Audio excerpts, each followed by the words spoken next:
Sinampahan na ng kasong administratibo ang Allison Shipping Lines na may-ari ng lumubog na MV Tricia Kirsten 3. Umakyat na sa 52 ang bilang ng mga nasawi, pero may mga nawawala pa rin. Overloading at overcapacity ang sinisisi sa trahedya. Base sa inilabas na ulat ng Philippine Coast Guard at Marina. Sa ngayon, pinag-aaralan na rin ang paghahain ng criminal charges sa kumpanyang may-ari ng Roro. Nakatutok si Bernadette Reyes.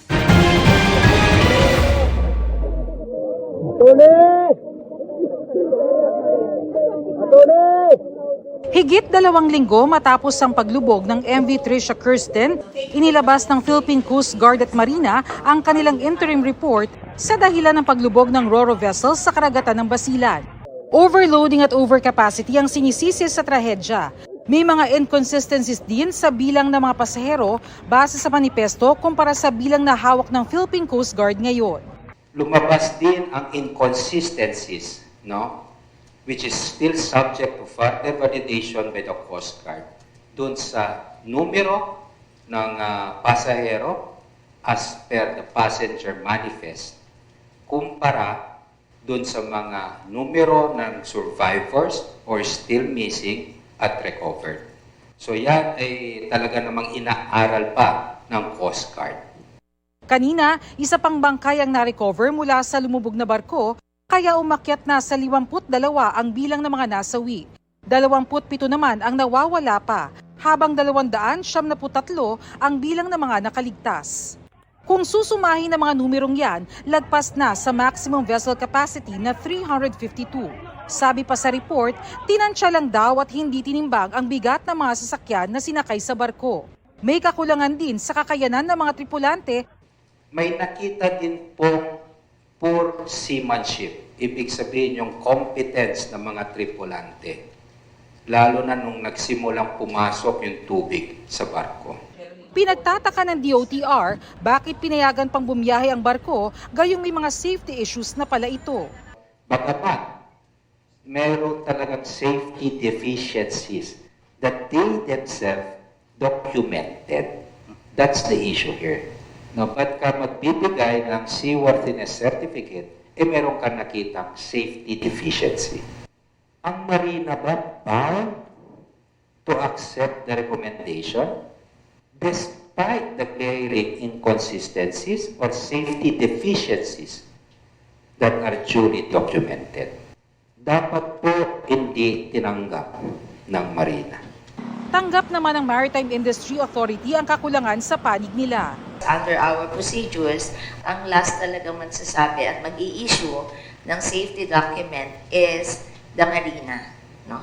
So, sa ngayon, we will improve on the monitoring and oversight of how these are issued. So, in the short term, we are validating all the condition and we are conducting a nationwide compliance monitoring. Ngayong araw, sinampahan na ng kasong administratibo ang Allison Shipping Lines na may-ari ng barko, pati na mga ship officers at mga tripulante. Bukod sa kasong administratibo, pinag-aaralan na rin ngayon ng DOTR ang pagsasampa ng criminal charges. Nakikipag-ugnay na sila sa Marina at PCG kaugnay nito. Kapag may lumabas sa investigation during the hearing na there is gross negligence on their part, papakasuhan din po natin ng criminal case. Para kay Nur Hussein Sali na isa sa mga nakaligtas sa lumubog na barko pero nasawi ang kanyang kapatid, hustisya ang panawagan nila. Dapat may makulong, may managot. Naramdaman ko ang barko na yon, parang nabibigatan siyang tumakbo. Sabi ko na sa isip ko, overloaded ito. Overloaded sa cargos, overloaded sa capacity ng passenger. Alam mo ba ma'am, lahat ng gamit nila, puro bulok. Kabilang sa mga nawawala pa rin ang mga kaanak na magkapatid na Ruhida at Rids Mahal. Sana makuha man lang namin, mailibing namin ng maayos. Kasi ma'am, halos kinuha po lahat sa amin. Nawalan ng haligi at ilaw ng tahanan. Siniguro naman ng PCG na tuloy-tuloy ang kanilang operasyon para mahanap pa ang mga nawawala. The public is assured that the Coast Guard will sustain these operations until all bodies are found. Its passenger capacity, authorized passenger capacity is 352. Pag idagdag po natin yung allocated for the officers and crew, the report here is it will result in 388. So 388 minus 369, mayroon pa pong 19 na unfilled capacity. But I have to emphasize, this is a live document. This can change because the operation is still ongoing. Sinibak na sa pwesto ang ilang personnel ng Marina at PCG sa Region 9. Suspendido na rin ang accreditation ng Orient Registry Shipping na tumingin sa kalagayan ng MV Tricia Kirsten 3. Para sa GMA Integrated News, Bernadette Reyes, nakatutok 24 oras. Iniutos umano ng mismong commander ng Regional Mobile Force Battalion 14B ang pananakit sa mga bagong destinong pulis sa Basilan, ayon sa tagapagsalita ng pulisya. Nadagdagan din ng mga pulis na sinampahan ng reklamong paglabag sa anti-hazing law. Nakatutok si June Veneracion. Isang linggo matapos ang hazing incident na yan sa ilang bagong destinong pulis sa Lamitan, Basilan. Umabot na sa 54 na pulis ang nasampahan ng reklamong paglabag sa anti-hazing law at inaasahang madadagdagan pa. Pinapakita nito ang lalim at lawak ng naging paglabag at nais naming bigyan diin na ang Philippine National Police ay malinaw na pulisiya ng zero tolerance kaugnay sa nasabing hazing. Maaaring makulong ng 12 taon hanggang 40 taon ang mga sangkot, depende sa bigat ng kanilang partisipasyon. Posible rin silang pagbayari ng 1 hanggang 2 bilyong piso bilang danyos. Ito na po ay nasa piskalya na po at sila po ang mag-a-assess kung ito po ay malakas po ang kaso natin sa mga nakasuhan po. Ayon sa tagapagsalita ng PNP, base sa affidavit ng mga saksi at biktima, lumalabas na ang nasampahan ng reklamong commander ng Regional Mobile Force Battalion 14B na si Colonel Joel Estaris ang nagbigay ng verbal instruction sa mga sangkot sa hazing.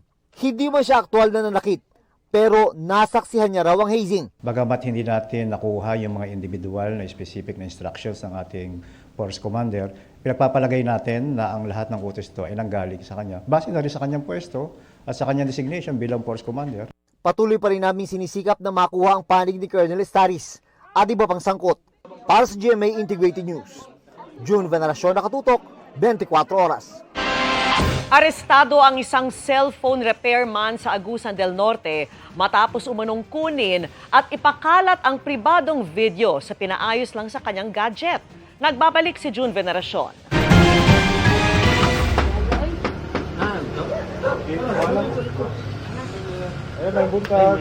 Hindi katok mula sa mga customer ang gumising sa isang cellphone repairman sa Habonga, Agusan del Norte isang umaga, kundi mga pulis na aaresto pala sa kanya. Sa bisa ng cyber warrant mula sa korte, nakita sa cellphone ng repairman ang mga pribadong video ng kanyang customer. Ipinagawa lang daw ng 15 anyos na lalaking customer ang kanyang cellphone sa suspect, pero pati laban nito ay pinag-interesan daw. Bago niya ito sinauli, ito ay kinalikot niya muna. Nang sinauli niya, after several days, kumalat na sa barangay, sa pamilya, at sa school yung video ng biktima. Ipinakalat daw ang mga video sa isang group page sa pamamagitan ng anonymous account ng suspect, kasama sa pribadong video ng customer ng kanyang girlfriend na edad 17 na siyang nag-report sa anti-cybercrime group ng PNP, kaya nagsagawa ng operasyon. Baka meron siyang hidden agenda na ipakalat yung video na ito. Ito ay nagdulot ng matinding kahihiyan o pangamba, stress sa ating mga kabataan. Nakakulong ngayon ang suspect sa Habonga Municipal Police Station matapos sampahan ng reklamong paglabag sa Anti-Online Sexual Abuse or Exploitation of Children at Anti-Child Sexual Abuse or Exploitation Materials Act. Wala pa siyang pahayag sa ngayon. Paalala ng ACG sa publiko, huwag niyong iiwanan, bantayan niyo habang inaayos ang iyong cellphone or any ICT device. Para sa GMA Integrated News, June Veneracion, nakatutok 24 oras. Hiniling ni na dating District Engineer Bryce Hernandez at JP Mendoza sa Justice Department na huwag gamiting ebidensya ang kanilang mga sinumpaang salaysay noong nag-a-apply pa sila para makapasok sa Witness Protection Program. Ayon pa sa kanilang counter affidavit, sinabi umano ng NBI na hindi ito gagamitin laban sa kanila pero ginawa pang basihan para sa mga kaso laban mismo sa kanila. Nakatutok si Joseph Morong. Exclusive. Sa kontra salaysay o counter affidavit na isinumite ni na dating Bulacan 1st District Engineers Bryce Hernandez at JP Mendoza kaugnay ng preliminary investigation sa manumalyang flood control project sa Pandi, Bulacan. Hiniling nila sa Department of Justice na huwag gamitin bilang ebidensya ang kanilang mga sinumpaang salaysay na isinumite nila nung nag-a-apply sila para makapasok sa Witness Protection Program. Kabilang dito ang whistleblowers report na isinumite nila noong September 4, supplemental affidavit at panghukumang salaysay noong Oktubre. Sanabihan daw sila noon ng NBI na hindi gagamitin laban sa kanila ang kanilang mga salaysay. Pero sa halip, ang nangyari daw, ginamit daw ang mga ito bilang basehan ng kaso laban sa kanila. Dagdag pa ni Hernandez, tila nabudol daw sila at pressure lamang daw siya na pirmahan ang mga salaysay nang hindi pa niya ito nare-review. Ginawa daw nila ang salaysay dahil sabi sa kanila ng NBI gagamitin daw ito laban sa ibang opisyal ng gobyerno at para makatulong sa kanilang aplikasyon sa Witness Protection Program o WPP. Pero hindi sila nakasama sa mga pinasok sa WPP. Sabi ni Hernandez, tinanong daw siya ng NBI ukol sa modus operandi sa flood control project. At ang mga sagot daw nila naging basihan sa ginagawang investigasyon ng gobyerno laban sa ilang personalidad tulad na Senador Joel Villanueva, Senador Jinggoy Estrada, dating Congressman Saldi Co, dating DPWH Undersecretary Roberto Bernardo at iba pa. Kasama rin dito ang tungkol sa kanilang pagkakasangkot sa umano'y mga maanumalyang flood control project. Sabi ni na Hernandez at Mendoza ang paggamit ng kanila mismong salaysay laban sa kanila ay paglabag laban sa self-incrimination. Kinumpirma ng kampo ni Hernandez na isinumite na sa DOJ ang affidavit pero hindi na sila nagdagdag ng komento dahil magiging unfair o hindi raw ito patas sa investigating panel at sumasailalim pa ang reklamo sa pagdinig.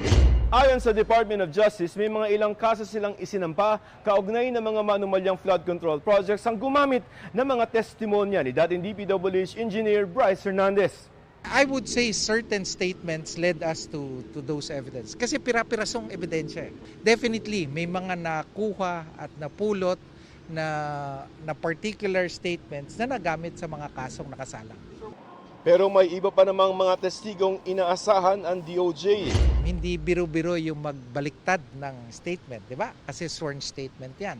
May kinakaharap ka na mga consequences. Sa ngayon po, yung atin naman po mga witnesses, yung mga patuloy silang nakikipag-cooperate sa atin. Tumanggi naman magdagdag ng komento ang DOJ para hindi mapangunahan ang resulta ng preliminary investigation. Nakakulong ngayon sa New Quezon City Jail sina Hernandez at Mendoza kasama si dating Senador Bong Revilla at ibang akusado sa mga kasong graft at malversation patungkol sa iba pang ghost project sa Pandi, Bulacan.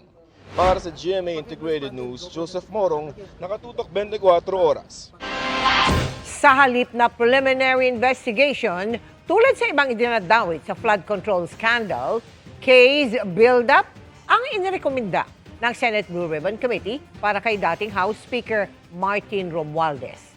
Pero paglilinaw ng chairman ng komite, hindi pa pinal ang kanilang report dahil hindi pa tapos sa mga pagdinig. Nakatutok si Mau Gonzalez. Hindi kasama si dating House Speaker Martin Romualdez sa mga inirekomenda sa partial committee report ng Senate Blue Ribbon Committee na isailalim sa preliminary investigation. Sa halip na preliminary investigation, case build-up ang kanilang rekomendasyon ayon kay Committee Chairman Senador Ping Lacson. Wala raw kasing validation o corroboration sa paratang na tumanggap umano siya ng flood control kickbacks. Kay Speaker Romualdez, ang recommendation doon sa kanya, i-pursue yung mga ebidensya na nakalap patungo sa preliminary investigation. Kumbaga, pero wala pa doon. So, more on fact-finding o kaya case build-up. At saka yung inirecommend siya para sa yung AMLAC magsagawa ng tracking no mga movement ng accounts. Sabi ni Lacson, ang basehan ng rekomendasyong ito ay ang pahayag ni Orly Guteza na nagpakilalang security aid ni dating Congressman Zaldico. Si Gutesa ang nagsabi sa pagdinig na personal siyang naghatid ng pera sa mga bahay ni Naco at Romualdez. Ang tawag niya sa idine-deliver na pera, basura. Sa personal daw na karanasan ni Gutesa, 3 beses siyang naghatid ng pera sa bahay ni Romualdez mula sa tirahan ni Co. Dati nang itinanggi ni Romualdez at Co ang mga paratang. Pero sabi ni Lacson, hindi pa naman aniya final ang report ng Blue Ribbon dahil hindi pa tapos ang mga pagdinig. In the case of Speaker Romualdez, kasi di ba ang naging basihan lang sa pagre-recommenda sa kanya, yung statement ni Gutesa. Hindi pa naman kami umabot sa huling pagdinig kasi partial nga ito eh. Kung magkakaroon ng pagdinig na halimbawang merong validation o corroboration do sa paglilink kay former Speaker Romualdez, sa final report ng Blue Ribbon, mapapalitan yon. Masasama na siya doon sa irerekomenda for preliminary investigation. Para sa GMA Integrated News, Mav Gonzalez, nakatutok, 24 oras. May bago ng may-ari, ang Rolls-Royce na may kasamang payong ng mag-asawang Diskaya matapos itong maisubasta sa halagang mahigit 29 million pesos. Nakatutok si Maki Pulido. Naisubasta na sa public auction ngayong araw ng Bureau of Customs ang kontrobersyal na Rolls-Royce Cullinan ng mag-asawang kontraktor na Curly at Sara Diskaya. Ito yung sasakyang binili umano ng mga Diskaya dahil sa libreng payong. Mahal yung payong. Ang tanging nagbid si Pio Velasco, ang founder at CEO ng theme park sa Baguio na Igorot Stone Kingdom. This car is historical kasi nga it opened the floodgates of the interest of the nation to this rampant corruption. Sa bid na 29,026,000 pesos niya ito nakuha, mas mataas lang ng 1,000 sa floor price na itinakda ng customs. Pag-iisipan pa raw nila kung i-display ito sa theme park nila sa Baguio City. Kahit fully paid na ang nanalong bidder dito sa Rolls-Royce ay hindi pa nila ito maiuwi. Isang dahilan, kailangang maklear muna ng bangko ang checkeng ipinambayad sa Bureau of Customs. It will still have to undergo clearance, no? Mag-issue pa ng gate pass. We'll also coordinate with LTO. Ngayon na lang sa ikatlong public bidding na ibenta ang Rolls-Royce. Failed bidding o walang nagbid sa ipinasubastang 7 iba pang luxury vehicle ng mga Diskaya, maging sa 2 Bugatti Chiron na konektado naman sa Pogo, kung saan 3 lamang ang sumaling bidder sa subasta. Dahil nakailang failed public bidding na ang 4 sa mga Diskaya luxury vehicle, pati na ang 2 Bugatti Chiron, pinag-aaralang sa halip na muli itong ipasubasta, maaring tumanggap na ng direct offer ang customs. Ito yung sa halip na magtakda ang customs ng presyo para sa opening bid, ang interesadong bibili na ang mag-aalok ng presyo. Kung ganitong failed siya ng failed, and alam nyo naman, kapag tumatagal yung sasakyan sa exposed under the elements, nagdi-depreciate lang siya, we have to, yun yung balance na kailangan namin i-determine, no? Itinakda ang susunod na public auction sa February 25. Para sa GMA Integrated News, Maki Pulido, nakatutok, 24 oras. Happy midweek, chikahan mga kapuso! At Abisala Maestetera. Hindi na iwasang mapareminis ni Kylie Padilla sa pagkamatay ni Sangretera na kasing sakit daw nang minsan ding magbuwis ng buhay ang character niyang si Amihan para sa Encantadia. Makichika kay Aubrey Carampel.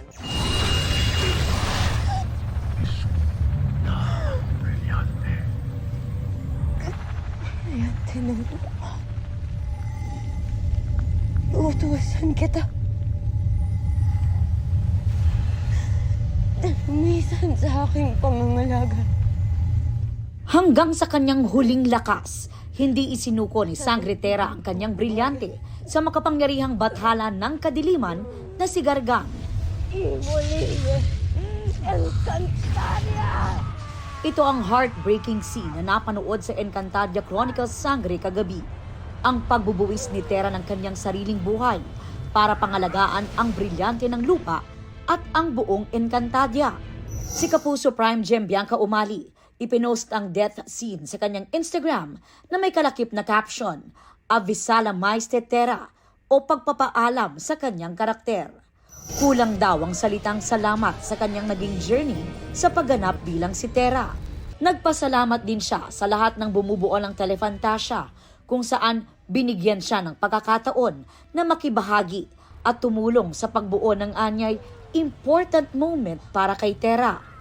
Ang pagkamatay ni Sangre Terra, very nostalgic para kay Sangre Amihan, Kylie Padilla, na ang karakter ay pumanaw rin sa Encantadia 2016. Pinanood ko yung pagkamatay niya, very similar sa death ni Amihan. So, ang ganda ng sacrifice niya.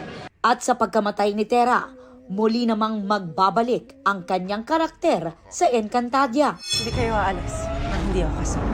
Ito na nga ang pinakaaabangang reunion ng mga OG Sangre na sina Perena, Amihan, Alena at Danaya. Good news na masasabi ko is I'll be staying for a while now, si Amihan. Pero wala na akong pwedeng sabihin after that. May mga snippets na nga na lumalabas. So, makikita niyo po kaming buo sa screen. So, alam nating lahat. Ako din. Hinintay ko na napakatagal yun. So, abangan niyo po yun. Bukod sa Encantadia, mapapanood din sa big screen si Kylie sa pelikulang The Lotto Winner. Makakasama niya ang sparkle child star na si Shena Stevens.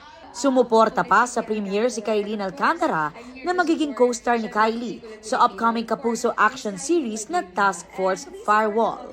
Dahil Month of Love, kinumusta na rin namin ang love life ni Kylie. At kung may makakadate nga ba siya this Valentine's Day. Hindi naman ako tatanggi sa bulaklak if ever man meron magpadala. Pero alam naman ng mga maliligaw ko na hindi pa ako ready. Gusto ko talaga muna mag-focus sa mga anak ko. Kailangan ko bumawi. Aubrey Carampel, updated sa showbiz happenings.